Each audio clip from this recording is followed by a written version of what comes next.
Hi, I'm Ben. I'm Matt. And I'm Dylan. And together we are Day Method. But we're not just a band. We're the next step in the evolution of musical performance. Hey, this is Darius Rucker, and this is the hit story of my song, Beers and Sunshine. That's me in a nutshell right there. I can't fix all these problems, but I can sure come drink a beer with you and have a good time. Monomaniacs! Okay, dude. Eep-pop-pop. Da-da-dee-da-pop. Okay. It's the terror of knowing what this world is about. Watching them good men scream. Let me out. Tomorrow, I get high. A lot of people living on the streets. Da-da-dee-da-do. Okay. That's such a funny song because I don't know. It's you know that you're working with somebody who's out of their gourd when the normal guy is David Bowie in that situation. Yeah, or at least like vocally what normal. He's adding into the song. The vibe he's giving is the most normal out of the two. So it's the terror of knowing what the world is about. And then in the background, Freddie Mercury's like, ah! Yeah, I don't know if he's going like that, but yeah, well, at one point he does do that. You know, well, I don't know if it sounds like that. I think it sounds a little different than that, but it's my personal. Dude, okay, so last Wait, night... you're saying I'm a worse singer than Freddie Mercury? Okay. Guilty as charged. True. Guilty as charged. Same fam. Last night I was at a bowling alley. Yeah. Doing some cosmic bowling, and that was the business party? It wasn't. Well, I was. You were kids. at a company Christmas party. Yeah, well, there were kids. At Cosmic Bowling. Everybody went out. All the kids went to go play Cosmic Bowling. We all bowled. It was fun. It was more of like a family affair. Yeah. Right. And classic songs on the radio. Right. A ton of early 2000s to early 2010s stuff. Yeah. And one song came on that I was like, was it a sex song? No, I was like, what possessed somebody Put it on the playlist? to put this on the playlist? What was it? It was What Does the Fox Say? Oh. Now, the reason why is like, if you were not there in the zeitgeist at the time, it just sounds like a really bad song. I mean, it is a really bad song. Yeah, no, it is. I mean, I think it's a bad parody song too. Yeah. But like, there are points that are explicitly bad, like for the purpose of being bad. And Abby was like, who had never really been a part of that sort of space when it happened, was like, what is this song? It is absolutely terrible. This is gutter trash that we're listening to right now. Yeah. And I was like, I mean, it's really hard to just sit there and it's like offbeat singing da da da da da da, as it goes without even any, not even on key, just going for it. It's very distracting, I gotta say. That reminds me of when our Mormon friend came back from mission, and like the first thing we showed him was that, and like you could see like a part of his cerebral cortex break. Yeah, exactly. Because like, this is what the West has become since I left. Yeah, the West has fallen. They West love has fallen. What does the fox say? The Swedes have taken over. Yeah, goodness, yeah. You remember last year at the Super Bowl? Was that last year or the year before where there was a "What Does the Fox Say" commercial? There was. It was last year. Yeah. I think it was something to do with Uber or something. Imagine going to those guys. No, I think it was like insurance or something insane. And like, imagine you're sitting around the the marketing suite and you're like, who I think people really want to hear from again. Yeah. Because every year or so but the thing is usually when there's a video about or a commercial that features an act who had a one-hit wonder or something, and they come out and they're like, hey, well, I'm trying to think of like when Push It there was like those commercials for Push It, and like you had last 2 years. You had like the old artists out there, and they're just old and hanging out, and they're like, man, you really should get new car insurance or whatever.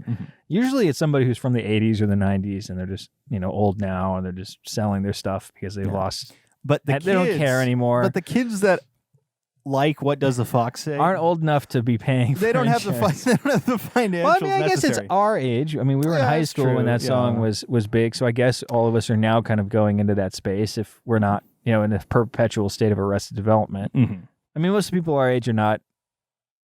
We don't, most people our age do have full-time jobs, but they don't have families, excess income, and excess income. Well, they usually have excess income, but they're spending it on like having a nice apartment in Manhattan or something. So I don't know. It's hard for me to imagine. Yeah, I mean, I'm waiting for the Open Gun style commercial for the Super Bowl. Yeah, did you see that? I don't know. I was doing a little bit of research, not much, very tertiary, but Psy is like the Korean Beatles. Oh, really? I mean, and I'm not saying the quality of his work, but he is consistently probably the most popular musician in Korea, right? And you can see videos of him. Like there's this video that went viral of him doing his entrance at one of his concerts in Seoul. It's this huge soccer stadium. Every seat's full. Everybody's screaming. They're losing their freaking minds.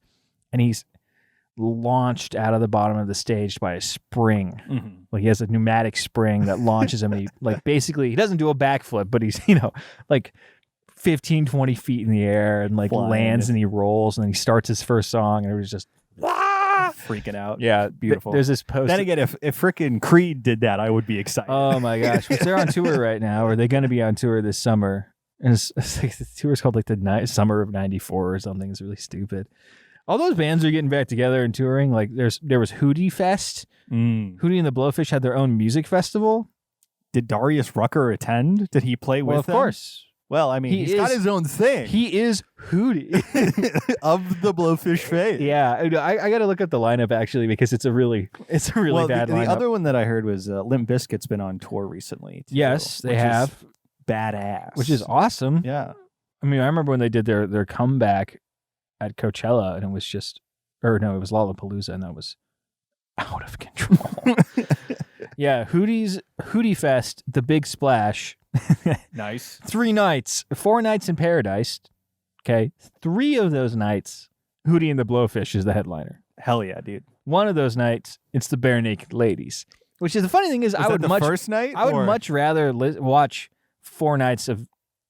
I mean, I'd rather watch one night of the Bare Naked Ladies than I would want to watch 4 nights of Hootie and the Blowfish. Yeah. I like the Bare Naked Ladies. I like some of their stuff. They're much better than Hootie and the Blowfish. But the subliners are pretty funny here. And this was like the funny thing about it was at Cancun. Beautiful. And there was like pool parties and all these sort of extra stuff. That was kind of going on. You got to get to the point in your career where the only people that are going to your concerts are the hardcore people anyway. Yeah. So they're willing to spend that extra money and have that excess income. It's the whole idea of the cruise. Yeah. The musical cruise, which I would rather die. But Blues Traveler.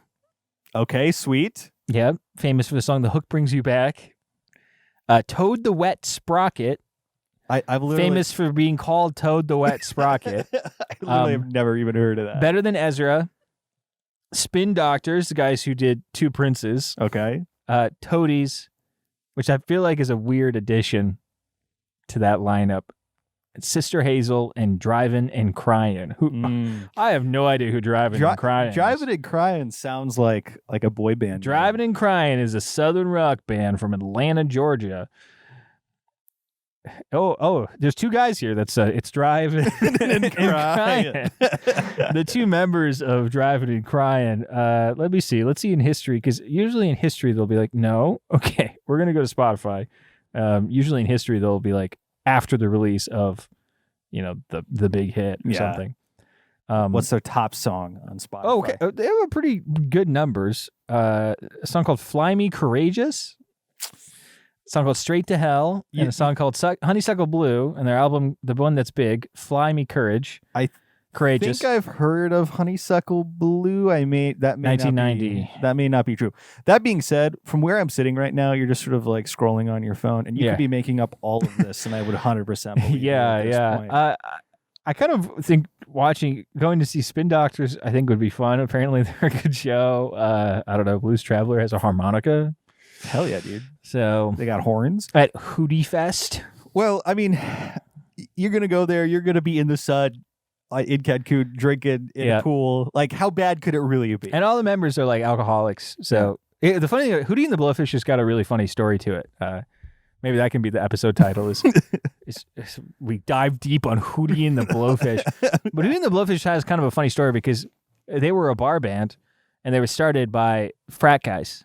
All 4 of them are frat brothers, and then they start Hootie and the Blowfish. I think they went to like Florida State, or maybe they either went to Georgia or Florida, but I'm not gonna.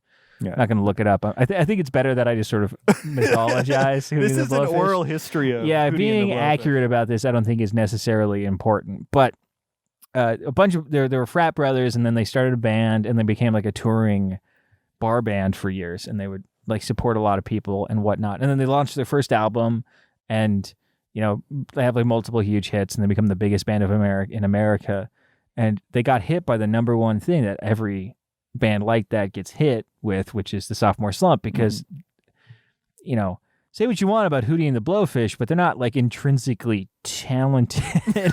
I don't know about that. I mean, it's an extreme way to phrase it. Yeah, but what I mean by that is that they're workmanlike in their musical composition. They rely a lot on the pop chords. They rely a lot on pretty like strong-ish hooks, but and then Darius has got the Hunger Dunger voice, and one of the worst Hunger Dunger voices out there. And like as his career goes on, because I've listened, to multiple Hootie and the Blowfish records, as the career goes on, because the first album, it's semi-restrained, but the second album, which funnily enough is called Fairweather Johnson, which is about having Fairweather fans. Because Cracked Rear View, which was their first record, was, one of the best-selling records of all time. One of the few things I remember about watching the show Friends is there's a whole episode revolving around them trying to go to a Hootie and the Blowfish concert. Correct. Yes. They want to see Darius Rucker so bad, which is a really funny thing to hang a whole episode of a show on. Well, they were that big. They were the number one band in America. It shows the zeitgeist at the time. Hootie Mania. They were calling it. It grips the nation. Grips the nation. Then the second record is a total, flop, and they fall off like really shortly after. But that was like a special. Well, okay. One thing about Hootie and the Blowfish that has always astounded me, and I've never really been able to nail this down with somebody, is that they talk all the time in interviews. And if you haven't heard them play before I say this, maybe just like hit pause and listen to I Only Want to Be With You, or like one of the other big Hootie and the Blowfish songs. They're like, we love REM. We love REM. There's all these clips on YouTube of them being like, if it wasn't for REM, we wouldn't be a band. And then they like cover an REM song or something. Yeah.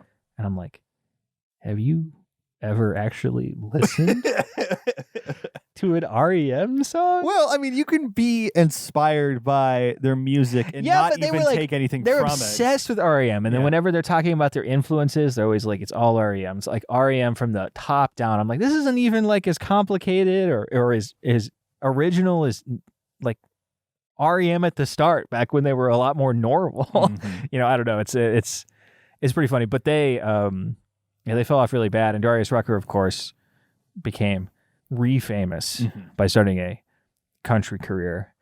And the funny thing about Darius Rucker too is that he had a really complicated relationship with his race, because I think probably 90 to 100% of people who listened to Hootie and the Blowfish had no idea that Hootie himself was black. Yeah. Right. Which is, because he was really leaning into a very kind of white sort of musical style. And their whole ethos or look, it's very like 90s, like puka shell necklace, frat bro sort of thing. Because that's what they were. They were puka shell necklace frat bros.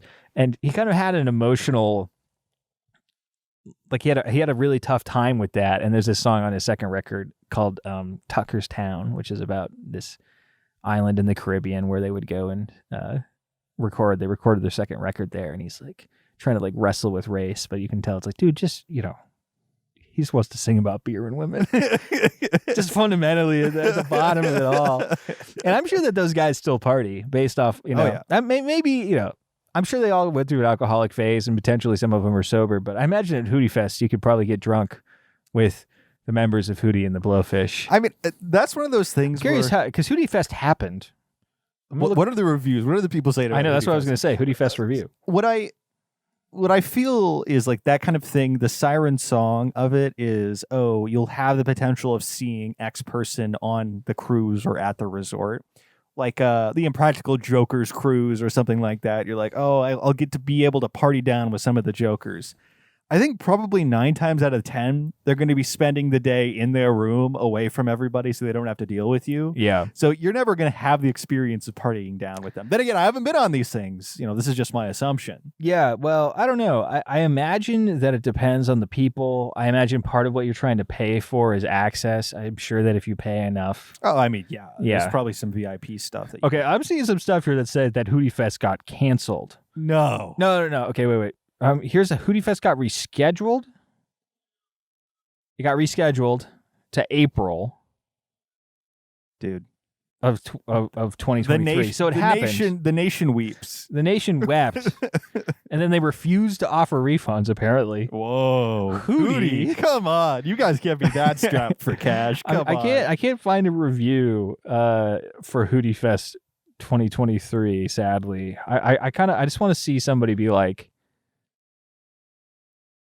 Review of Moon Palace Cancun. How about this? If you're out there and you saw If you went to Hootie Fest. If you went to Hootie Fest, frickin' let us know, dude. We'll have you on. I saw a Hootie Fest 2023 question. I saw Hootie and the Blowfish last night in Riley. They were incredible. I have considered Hootie Fest for years. Any reviews? Tips and tricks? I think Hootie Fest for a long time was just in South Carolina. Okay. But this was all the way down in Cancun. General question, can I bring kids? You can bring kids to Hootie Fest. I'm glad it's family friendly. Yes. At the very least. Yes. No, I mean, it's one of those things where even us having been born in 97, I don't even think I knew the name Hootie and the Blowfish as a household name. Like, I mean, I think literally the first time I heard it was when I was watching that Friends episode. Yeah, exactly. Like, I think I may have heard it mentioned once or twice, but it was the first time I finally actualized that this was a real thing and not a fake band name. Yeah, because it sounds like a fake name. And so, I mean, obviously their cultural impact was rather small, but then again, have we seen them in a Super Bowl ad recently? No. I assume so. I imagine that Post Malone recently covered one of their songs. You don't know about this? Hell yeah. He covered I Only Want to Be With You for Pokemon's 50th anniversary or whatever. It has not been 50 years since Pokemon. But he covered it for their anniversary celebration, which is a hilarious they met it in Columbia at the University of South Carolina. There you go. And that's eventually they started the band Hootie and the Blowfish. Is there a reason for the name Hootie and the Blowfish? I'm gonna look. I was literally about to look. Because I gotta know. Because I there's not a lot of parallels between the word Hootie and Blowfish. There's not really a group. Oh, okay. Apparently they had a Blowfish called Hooties. Apparently there was a conjunction of the nicknames of two of their college friends. So not even their nicknames? No. So apparently they knew a guy who they called Hootie, and they knew another guy named Blowfish. So I shudder to think why that man was named Blowfish. I probably had something to do with how their fraternity initiations went down. I imagine. Oh goodness. Hey Hootie. Imagine, you being called Hootie all through college because of some mistake that you made, and now you have to be reminded every day because your idiot friends are now multimillionaires, number one, performing artists. I feel like this is like the ideal situation for a lot of college bands, right? Like the idea that I would be in a college bands with my homies, and that we would just break through because of sheer either talent or luck and then make all this money, I think they were probably a lot of it was, I think, just determination because they were bar band guys. They would just tour constantly. And, a lot of bands that got big down there, actually, funny thing is, this is sort of a parallel to another band at Hootie Fest, which is probably why they were at Hootie Fest. The Spin Doctors. Yeah. Spin Doctors were guys who were a part of the jam band tour circuit. So they would play with Fish, Grateful Dead. Grateful Dead. Not really. More like Fish and Dave Matthews Band and stuff like that kind of subsector. And it was right before Dave Matthews Band blew up that they got famous with Two Princes. And the funny thing about it is that they got famous with Two Princes, and then everybody was like, oh, so you got to make this music now. And they were kind of spacey jam band, like 15-minute jam sort of type of band. And then they also had a famously terrible second record because they went from being the Two Princes guys, which, I mean, I have talked to a handful of people who say Two Princes is one of their favorite songs of all time. It's strange to me, but do whatever, do what thou wilt, I suppose. Well, how about this? I want to talk about this at least a little bit, just because of the insanity of it. Andre 3000's all woodwind flute album that he recently released. Yeah. Okay. Okay. First and foremost, originally well known for being an Outcast, correct? Yeah. Yes. Very pop centric bands. Not really. Hip hoppy. Yeah. Moves to full experimental into woodwinds only. Yeah. Releases it under the same name. If you like Andre 3000, if you liked my older work, you will like how I play woodwind instruments. Done it under Andre 4000 because he had evolved. Yes, exactly. He'd grown like Snoop Lion had. Before reverting back. Who forget? I saw online that Andre 3000 is so much that guy that there was a picture that went around of him in an airport terminal walking around and playing the flute. Yeah. Right. That weird kind of vibe going on there. Yeah. I mean, what made you think of him? In the middle of my spin doctor's conversation. The progression of an artist into the point of insanity where things kind of are completely disconnected from what originally made them popular, right? Yeah. To me, he's like one of the more extreme examples of that. I would not say the most, but I think most bands that are, have some sense of longevity. You should probably listen to more Outkast if you have this impression that this is a departure. I don't think it's much of a departure, but well, then again, how much of Outkast is really very popular outside of their particular hits? That's right? Hey Ya, yeah, right? Yeah, I mean, like, say what you want about Imagine Dragons. Say what you want about them. They're not great, but they're making the same thing over and over again. No, they're kind of not, though. Are they not anymore? I was watching this video. This guy was talking about how Imagine Dragons has, unlike a lot of people who, because they became like the Nickelback. Yeah. And many people for a period. And, some people will still say that. And they use them as a... I've honestly always thought it was hilarious where it was like, Imagine Dragons, don't mind if I do.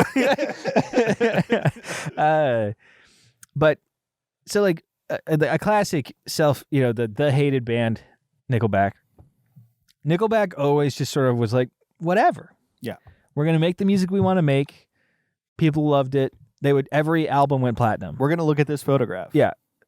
And the only album they've ever written that didn't go platinum, their last, or not their most recent record, but the record that they did in 2014, that was like right before they went on hiatus.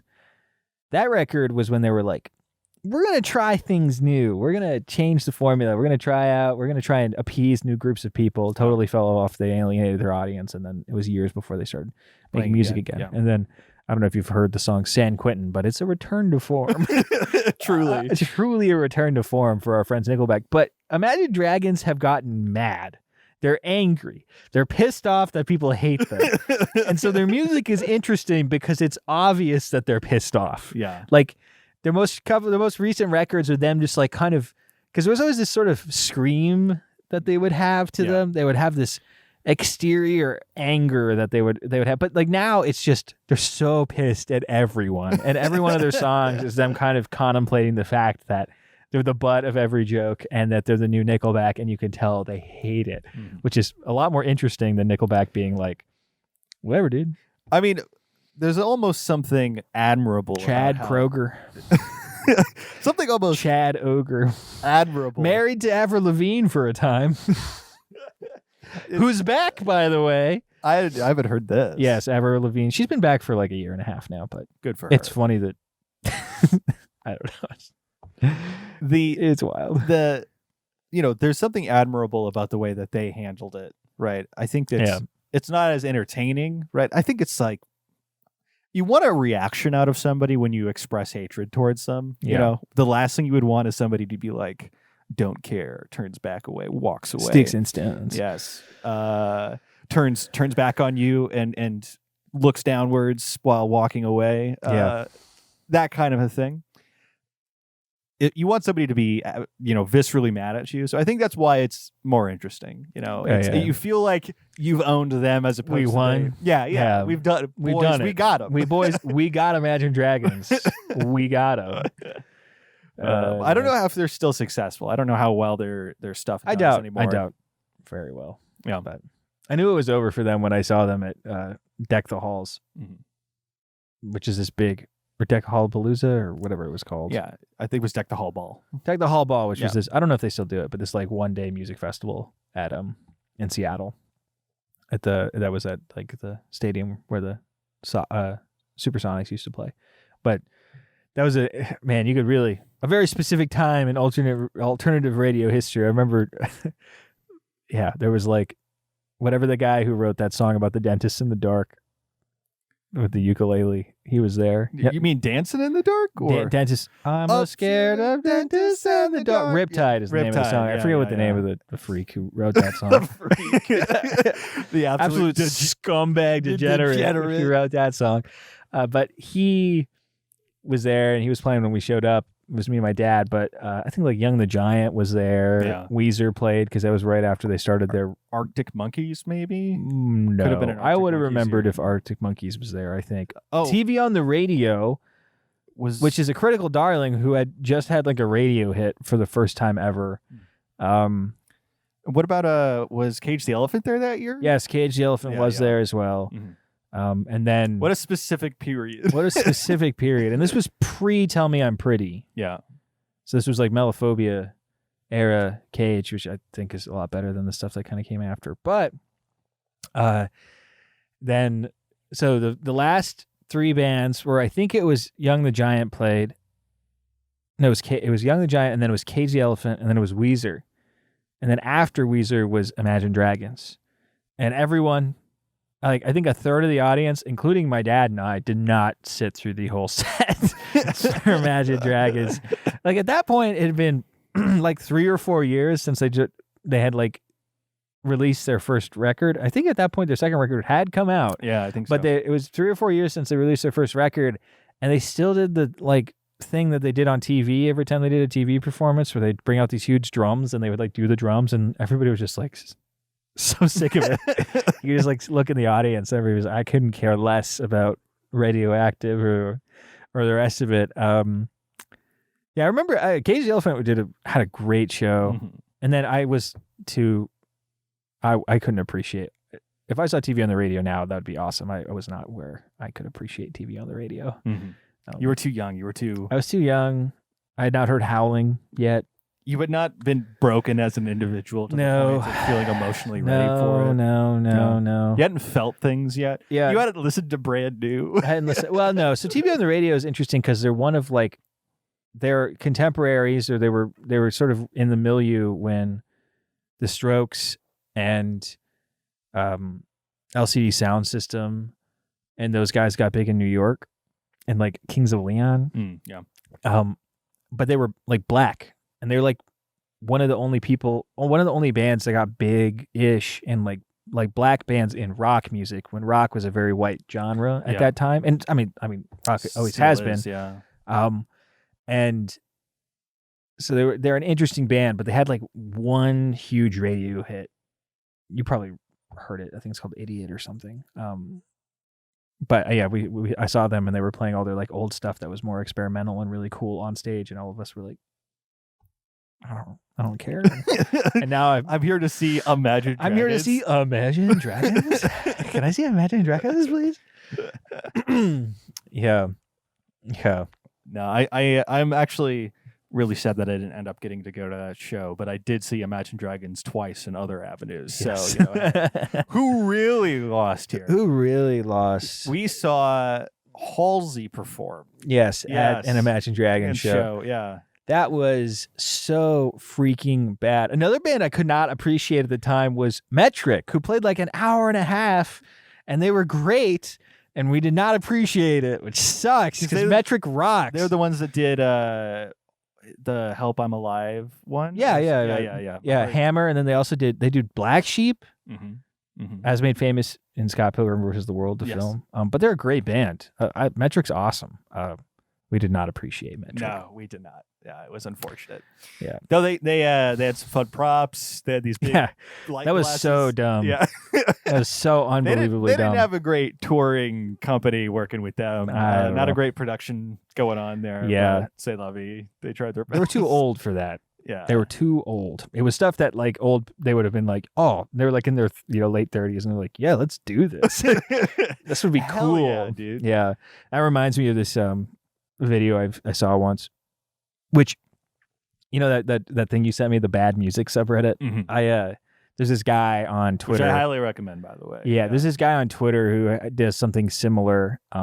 His name is escaping me right now. Like, I only rediscover him once every 6 months and then like go through his backlog because he posts very rarely. I almost bought he sold merch briefly. It was like a black hat that said "Musicians are cowards," which is beautiful, which is hilarious. You wear that anywhere. It fit in. I'm sure if you looked up "Musicians are cowards," like you could see who this guy is. But he one of the videos he posted was these 3 like emo EDM guys, and they were pitching their band like it was a product. You know what I mean? Like they were trying to, I don't know if who they hired to do this or they were selling it or something, but they're like, EDM is one of the fastest growing genres in the world.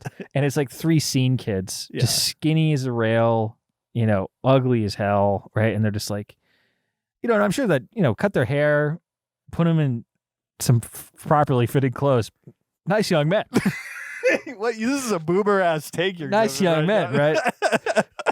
If they would just pull their pants up. No, I don't know, but they look what they look like, and I don't know. Maybe I'll remember like flash a photo of these guys up at this point. But what they look like is like the bad kind of Christian scene kid from like the early 2000s. They had that look, right? Anyway, so they're like, the thing about EDM though is that it's incredibly popular, has really high energy and cool shows, but lacks live performance. And so we're bringing spectacle to EDM. And then it like cuts. It's just the worst thing you've ever heard, right? But it's the whole point is that like one of them's playing a keyboard, the other one's playing like an electric guitar, and like there's another guy playing another keyboard, right? And they're doing all of the stuff, and they're like, we perform everything live. But there's a catch, right? And then it cuts, and all 3 of them are characters. And one of them's called like Laser. And his thing is that his hand has beams that it shoots out. Hell yeah, dude. Yeah. So one's called like Laser, and I forget what the other one's called, like Flash or something. And he has those glasses, right? Yeah. Those light glasses that have lights on the outside. Yeah. And they're all wearing, there's like there was a brief period where there's a thing where you would put glow sticks on you would take a sweatshirt and you'd flip it around, and then you would take glow sticks and you would put them in a circle on your face, and then you would put a line down your body and a line, and you'd look like a stick figure. Yes, you'd look like a stickman. Yeah. So when they were like exhibiting moments of high octane entertainment, one of the things that would happen is that would happen on stage, right? So we got a guy with laser hands, we got a guy with the glasses, and then the other guy was called like Flame, and his thing was he would do the fire eating trick, but it was like in his wrist where he would just like blow a fireball. So it's just like the worst EDM with like whiny emo vocals. Yeah, and it's 3 bits and 3 bits, separate bits, and it's like every show's different. It's all high octane fun, and it'll be like it would just show them like singing, playing their instruments. There's a laser show in the background, and then like one of the things is like guys doing the robot, like looking like stick figures. See, this is like If and they're it telling was people to good- invest in the band If and it whatnot. was good, then I would say industry plant. In this particular instance, these guys Well, wish it they were had industry real plants. strong corporate energy to yeah. it, and part of me was like, "Who are you trying to sell this to? Are you trying to sell it to music festivals? Are you trying to sell it to a record label? Or are you trying to sell it to IBM Yeah. so they can get it in on the ground floor on the next music sensation, Yeah. live performance EDM?" I will say a lot of the major investment companies, Goldman Sachs, right? They all put money in there, lost it all within 10 years. That's true. Yeah, That's true. yeah. It just wasn't. Honestly, The projections were good. yeah. That's the problem. I've because of that subreddit and because of the Twitter account, you enter this weird brain zone. Welcome to the brain zone. Welcome to the brain zone with Shad. with your host, Shadrach Strehle. I was like, who's our surprise host? Surprise host. No, I was not intending on doing a. What we need to surprise do host. is that we need to add a like those horror stings where it's that long violin note. Yeah, the A24 sound. As we approach the jump scare. Right? Yeah. And that Shadrach Shadrach Strehle. Yeah, Surprise host. Yeah. Shadrach Strehle. Bad music is a weird. It's a weird thing, because bad art, bad media, period, it's a struggle. It's tough. But I can kind of imagine certain types of bad media before I can imagine bad music, because bad music. I think a lot of musicians go out of their way to, if they're releasing music that's then they shouldn't be ready to release it, right? They do it on Bandcamp, or they do it in a small area where fellow hobbyists kind of all come together, and then they critique and whatnot, and then eventually they'll release something on a real record label, and it'll be kind of the culmination of work that they've done. Now that the media has been so democratized, and music is very democratized now too, because digital audio workstations and a lot of things, it makes it a lot easier to get into it. And all you need is GarageBand at this point, and every iPhone has it. You can experience a lot of really bad stuff, and it's so obviously bad. Yeah, and I realize there's this intoxicating thing that happens when you create, and specifically music. I have recorded things before that never saw the light of day. In the moment, though? In the moment, though, you feel it. It makes sense. It's like the best thing you've ever heard. It's the best thing you've ever heard. You're like, I can't believe it. Yeah. I can't believe I wrote this. I can't believe I had these thoughts. We are going to have a hit on our hands. We're going to have a hit on our hands. Should I start looking into mansions? I should call my contacts in Beverly Hills. Maybe there's something open. Maybe one of the Coppolas is dead or something, and I can move in.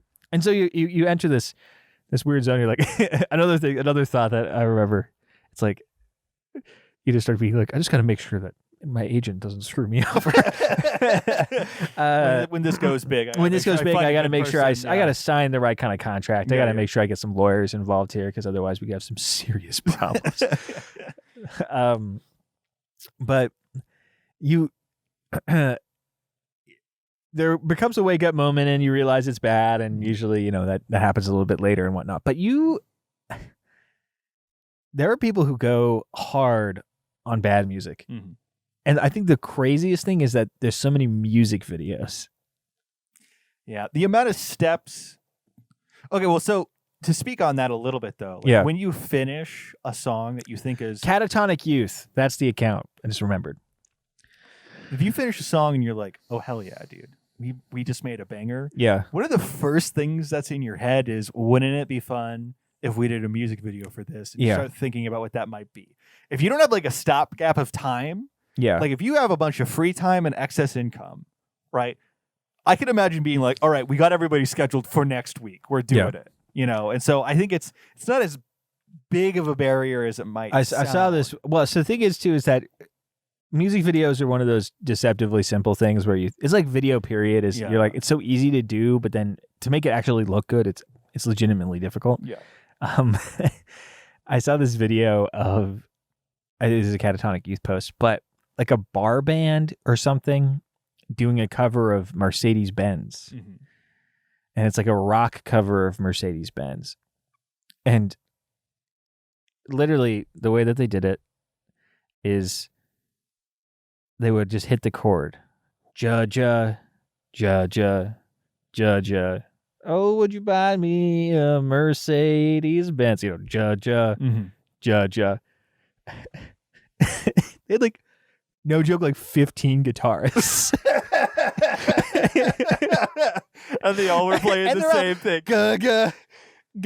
And in the mix, it's thin as hell. It's like, it's so thin that it sounds like one guy who didn't master it properly is playing it. But they've got 15 guys on this stage, and they're all like trucker body dudes. Like beautiful. The guys who, these are the bar bands that are grinding. They're out there making they're grinding. These are the future Hooties and the Blowfishes. Yes. These are all these Blowfishes out here just trying to find their Hooties. Yeah. But it's the funny thing about it too is that when you're looking at small music with that video in particular, you get this impression. It's like, okay, there's people who want to capture a thing, and they're like, okay, what we want to do is we want to be like X.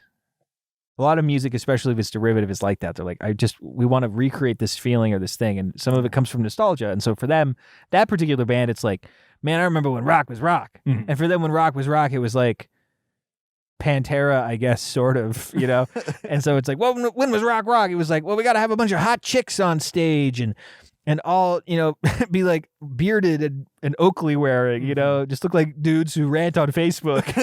I'm sure half those guys do, I'm sure like afterwards they're all sitting around having craft services and be like, man, the freaking woke mob. But the best part about that is it's filmed in like a junkyard or like some guy's backyard where there's like cars, none of which are Mercedes Benzes. And they're all like standing, they're all standing on top of them. Yeah. And there's women in body paint, like tiger body paint, dancing around just the ugliest dudes ever conceived, right? And then there's this woman singer, and she's got like a bar band voice, and she's fine or whatever, but she's trying way too hard and trying to be way too hard to be sexy, and you're just like, man, this is just disgusting. This is insane. But they were like, yeah. Put that out. Yeah, looks good. This sounds great. I was watching this other one that he posted. I feel like I just have to keep like this is gonna take too long to edit it, but I feel like I have to like harvest these and put these in the video. But I will say I want to clarify that I think that this kind of individual, right, is super important for the health of the ecosystem. Yeah, you need to turn your mic towards your mouth. It's turned away from you. Hello. There we go. Better? That sounds better. I think it's super important for the health of the ecosystem, primarily because, there are so many people that are paralyzed by fear to put out material, right? This does two things. One, it's actual stuff. Like people are working hard. I mean, who knows how hard, but they're working. They're putting stuff out there. And that's inspiring in a way, right? That's like awesome, cool. You did a thing. I didn't do a thing. Yeah. Awesome. Also, it provides an example of maybe if this person's willing to do this, I can be with what I have, right? Yeah. If it's better or maybe if it's not, but you believe it's better, something's, that's obviously not the great. It's not the next Beatles, right? Yeah. Obviously. So maybe you could also throw your hat in the ring. Yeah. It's like when I'm painting miniatures, I periodically, you can go on r/miniature painting and like look at all these beautiful, hand done chrome, shoulder pads and such. Or you can go on Facebook and look at miniature painting on Facebook and be like, maybe I'm not that bad. Yeah. This guy out here in Toledo, Ohio, decided to post this on Facebook. As a member of multiple miniature painting communities, and I consider myself to be a friendly member of such a community, some of the stuff people post is insane. It is insane. But you gotta, exactly. You have to be like, oh, okay. Yeah. And like, it's good for them. If they're happy and they're doing it, you'd be like, and I'm not trying to be like, what's the word? Patronizing or anything. Like, I honestly believe it is good for both me and for the person that does it. Yeah. Right. Because I get to say, all right, well, I can feel good about myself. I can feel good about what I'm doing. Maybe my stuff's worth posting if that is. And they get to get the satisfaction of putting their work out there. Yeah. Right? Some people, somebody has to post to get one like.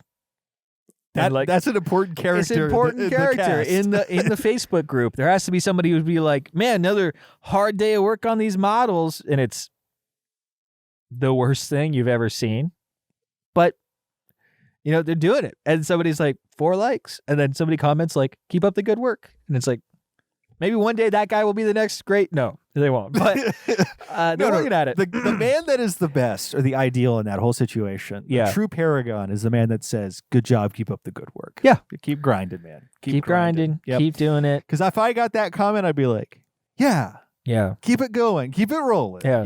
And I mean, the reason I still paint is because I posted my team from last year and got like 70 something likes. And I was like, okay, maybe I can keep doing this. But yeah, it is kind of sad though that the only reason or it's not the only reason probably, but you like have like this sort of connection to one of the reasons why I do this is because of the, satisfaction I got from people saying that they liked it. Yeah. I don't know. I mean, but I would say most creatives, that is their motivation. Yeah. Right. Regardless of what kind of work you're doing. Yeah. I don't know. It's a strange thing because, doing art of any sort, and I kind of like slowly but surely have come to the conclusion that sadly miniature painting might be my medium, which like kills me. Yeah.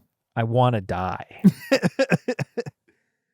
But it's made me realize like, okay, like why am I doing when you this? say I want to die, we'll put that violin sting in the background. Just a flat shot of microphone. We're going to do the A24 podcast movie. Yeah. I think that's probably already been done. Yeah. No, yeah. What was that? Was it called like Vengeance or whatever? Yeah, the one with BJ Novak? Yeah, where he goes to that rural southern town to do a podcast. Yeah, about some girl who gets murdered. Yeah. No new ideas. No, they don't exist. No, they don't. No. There's nothing new under the sun. I mean, there's literally a podcast show. What do you mean? Only Murders in the Building. Oh, it's true. Yeah, about true crime. Yeah, about true crime.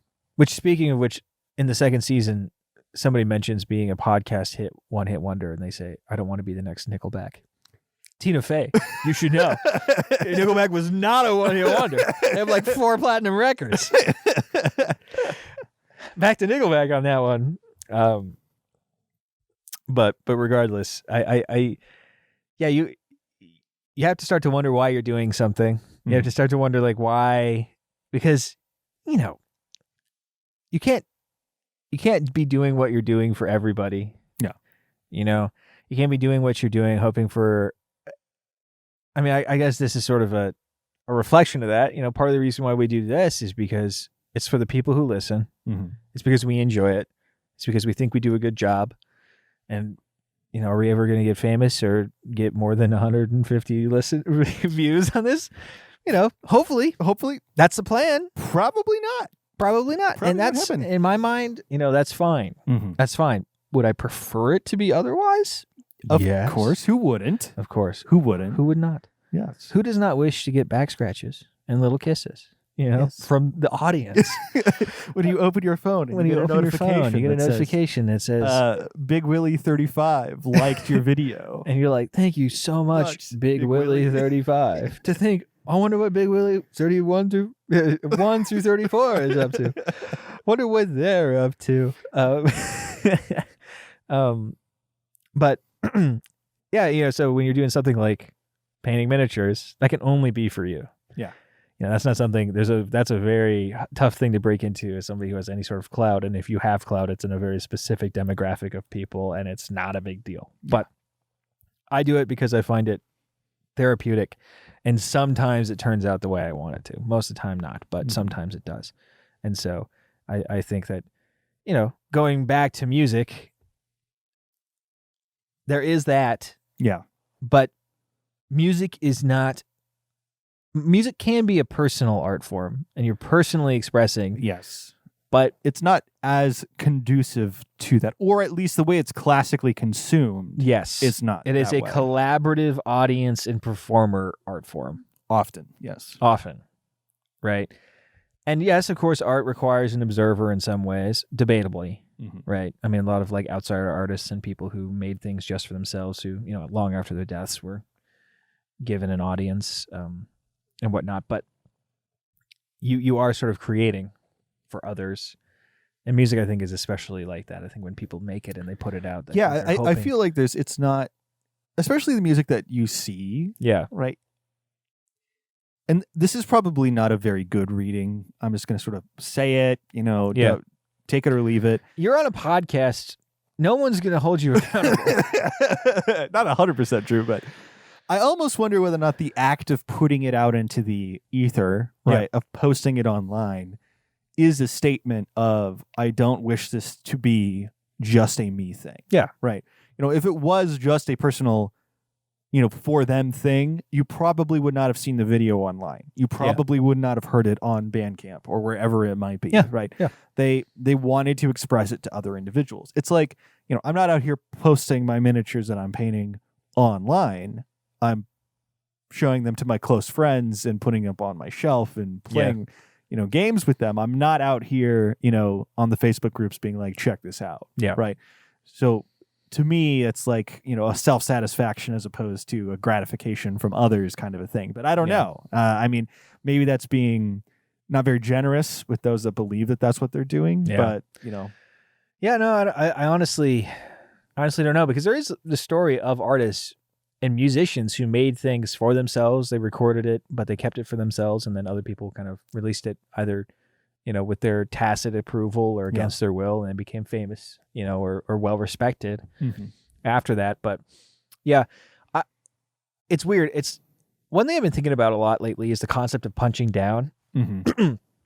And like, is what I was doing by talking about those scene kids who made that dumb band punching down, And I don't think so. I think that when you're trying to actively, you have to open yourself up to a certain level of scrutiny, which is something that, like, say, when we say it'd be great to be famous or popular, is something that you're also opening up yourself to. Yeah, for sure. Right. Like, there is sort of a punching down element when you're going and finding somebody who has no clout and no position. And you're like, this guy sucks. And, it's like, and who's not searching for clout and position. Yeah. Right. Who's not like out here trying to make it work. But if you think you're cool and you're trying to show how cool you are. Yeah. You're opening yourself up. You're opening yourself up. Yeah. That is a, I think there's only very specific situations in which punching down is a thing. And I would say that an unethical version of this would be, say, like lolcowism. Yeah. Where you've got guys all getting around and being like, this person's who we find dumb on the internet needs to like have their life ruined, or like we need to gang up on them or something. But I think just objectively saying, like, man, this thing that this person made is bad, I don't think it can necessarily be punching down. I think it comes down to power dynamics. I mean, the question I have is, like, say you're a stand-up comedian who's doing stadiums, going out and doing all these tours and stuff like that, and some kid is like, this guy sucks, his comedy sucks, I do like a 10 minutes on him on my stand-up, right, this guy sucks.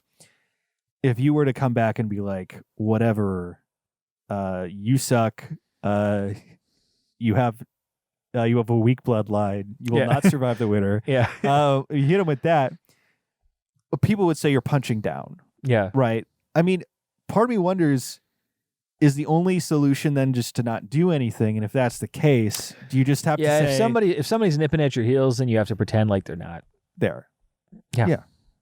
So, like, Hootie's not going to call a press conference and say, I found the words of Shadrach Strehle, even though I didn't say anything bad about them. I don't know, but I found the words. You said that their sophomore album was rough. Okay. Well, and also they're very defensive about they that. don't live up to their influences in any respect. But I like the idea of them standing up and saying, we've gotten word that this podcast has said ill of our band. I want to just issue, a retort. Y'all are gay. I don't know. But that would be awesome, actually. I would kill to have Darius Rucker call me gay. You'd be in the frickin' pantheon of podcasts. Yeah, considering he was a frat bro and then, the early 90s, late 80s, I'm sure that a lot of people have been on the receiving end of that exact insult from Darius Rucker. But I'd love to be numbered among them. Yes. Outside of that bubble of guys from South Carolina University, I'd love to be a part of that pantheon. Yes. I don't know. I mean, but yeah, I think that I want to go down that path just a little bit more because, like, okay, what's the difference between that and us with 15 people who sell out not even the studio when it comes to audience versus somebody who's out here, you know, making objectively bad music, say. Yeah. Right? Like, you know, maybe they're farther down, maybe they're equivalent, right? But like, where is the line where the funny thing is, I think there's an invisible line that your audience can sense. And I've seen YouTubers do this where they kind of get clout for kind of fighting or making fun of people who are kind of in their sphere. And it just kind of gets to a point where when they start to do that, people sour. And it's when they have the big podcast studio and they have a ton of money and they turn into Ethan Klein or whatever, you know. You can feel it. You can feel it. So when you start to think, gosh, lay off my good friend Hootie. You'll know we've made it. Yeah, exactly. You'll know that we're when we can punch down on Darius. If only. Yeah. Yeah. Do you think Joe Rogan could even punch down on Darius? I think Darius Rucker's been on the Joe Rogan Experience. I can look it up, but that'd be hilarious if he has. Yeah, I would hope so. One can only dream. Yeah, Darius Rucker, dude. American singer, guitarist, and songwriter. Joe Rogan. Let's see.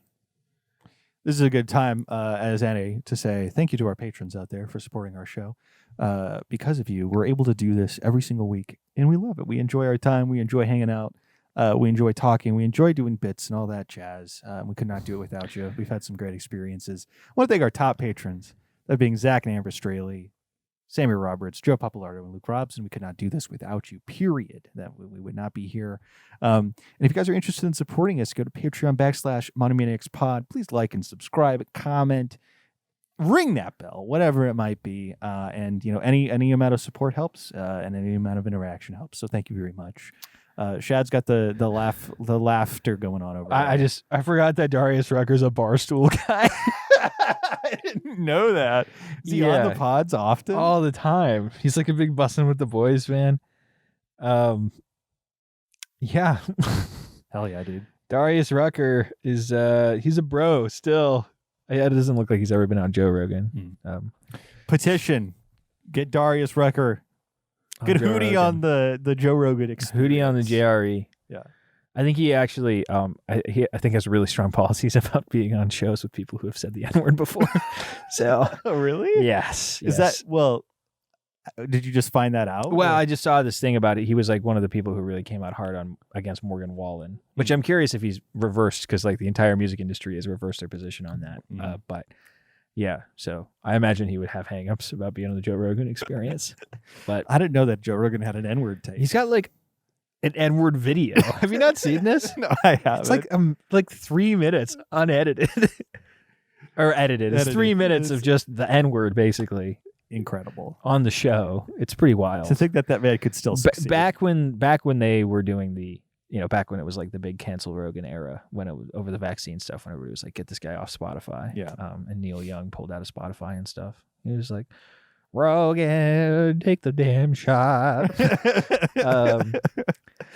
I'm not like you at all. To think, like, I haven't even heard anything about Rogan from a cancel Rogan perspective in a long time. Yeah, I don't know. The St. Rogies has been passed over by the angel of death. Yeah. By. Yes, he had the lamb's blood. He had the lamb's blood on his door. On his door sill. Yeah. Darius Rucker, actually, no, you know, screw Darius Rucker, go on GRE. Darius Rucker, go on Monomaniacs. Dude, get on here, dude. Get on here, Darius. Defend yourself. Defend yourself. And his Blowfish. Exactly. One of the headlines I saw that made me laugh was like, he was on Bussin' with the Boys. He was like the headline was, Darius Rucker says, Hootie and the Blowfish could never work today. Which I like the idea of it just being too soft for these woke ass. That's probably It's like not when the people say case. like Tropic Thunder couldn't work today or whatever. It's like you could not make this movie. You could not make this record. You could not make Cracked Rear View in the year 2024. No, not in this climate. Not in this climate. Man, it is almost 2024. What are you? I mean, we'll probably talk about this in the coming weeks, but Yeah. start thinking about your New Year's resolutions. I'm thinking it's something Darius Rucker related. I'm trying to think of what that might be, brother. Is it have him on the podcast? Is it give him a nice little kiss on the cheek? I mean, I don't know. It could be any number of things. Stay tuned. Stay tuned for more Darius Rucker content. I honestly, I would love to meet Darius Rucker. He seems like such a bro. You should watching his video, watching him talk and stuff. It's hilarious. He dresses like me. He wears a dad cap. He golfs. You know, I think he still crushes beers. You know, he's just like a bro. Dude, we can't even with our constitution. We can't even crush beers anymore. We can't crush beers as much. So we are less bros. We than couldn't me. hang with Darius. We couldn't. Darius, my beloved. My king. My king. Saint Darius. Saint Darius.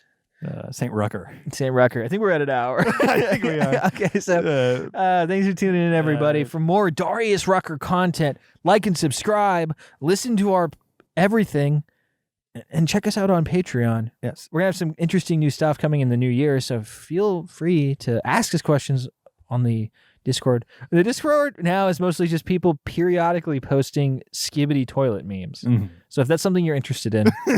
And I know most of America is. Most of America is at this point. Feel free to stop. Freaking get in there, dude. Get in there. And we're going to start recording our Patreon exclusive episode right now.